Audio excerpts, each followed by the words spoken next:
this is Jodi. Thanks for joining me. Today I'm going to show you how to make this quick and creative Halloween treat box. Now I use the square pillow box Thinlits from Stampin' Up, and what you do with this biggest die is cut out 2 of those pieces. So I've gone ahead and done that, but I want to point out the other pieces that come in this Thinlits package. So there's all these different leaves, pumpkins, trees, candy canes, snowflake.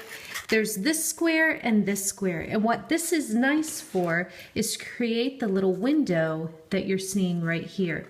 And then I actually used a transparent window sheet to make that little window into the treat. So what I'm going to do is take one of these and set this right in the center and place it on my Big Shot using the magnetic platform. We'll just crank that through.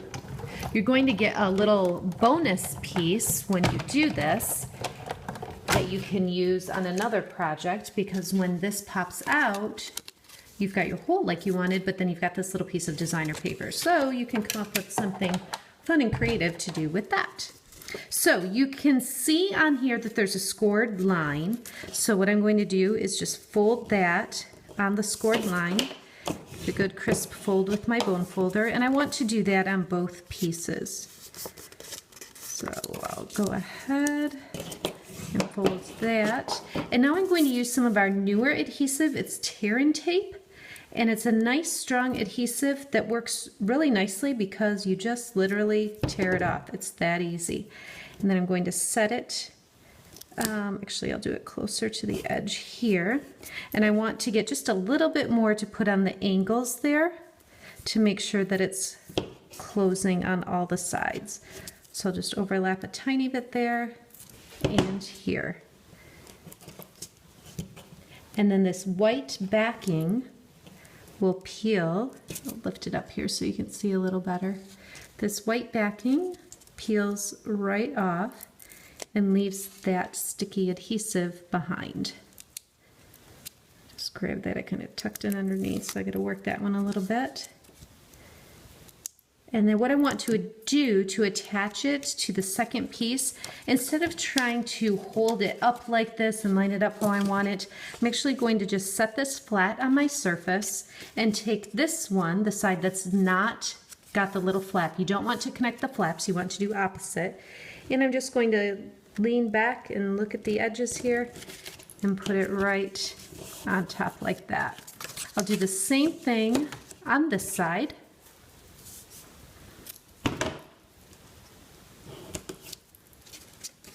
That one I got just a little bit longer, so it should be good. Peel that backing off and then lay this.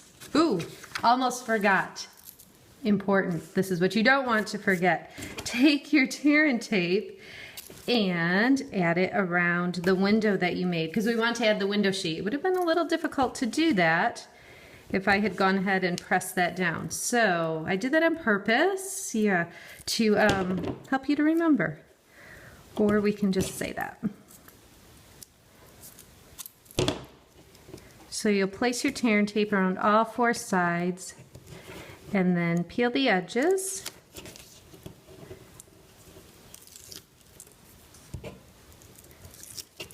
And place your window sheet right over that opening. My window sheet is 2 3/4 by 2 3/4 of an inch. And if you'd rather, you can certainly put the adhesive on the window sheet. Either way, as long as you get it right up next to the opening, it will definitely cover it if you do that measurement. Now I will place that over it and stick that together. So now you've made this little like pouch with the window sheet showing here. And it's kind of fun to be able to see those stripes a little bit through there too. Now the way the sides work, there are scored lines on there, so you can just kind of pinch it a little bit to guide you. And same thing on this side. And that's how it closes. Now if I wanted to do like a loose candy, I'd probably place it in a cello bag first and then put the cello bag inside this cute pouch.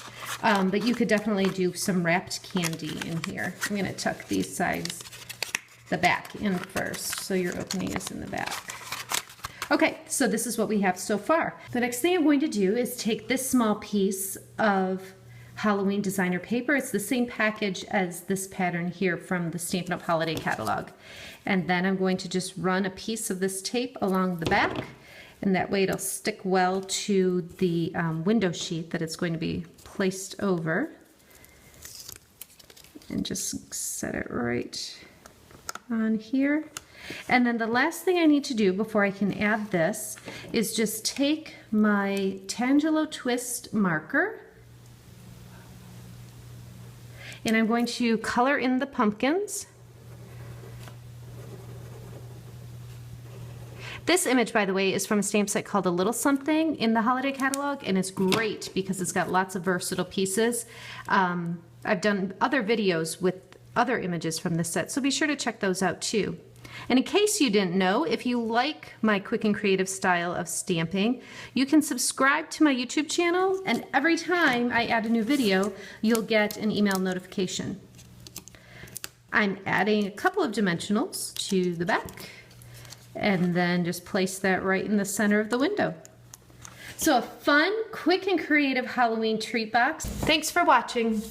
For daily creative inspiration or to place an order, visit my blog. You can also find me on Facebook, Pinterest, and Instagram.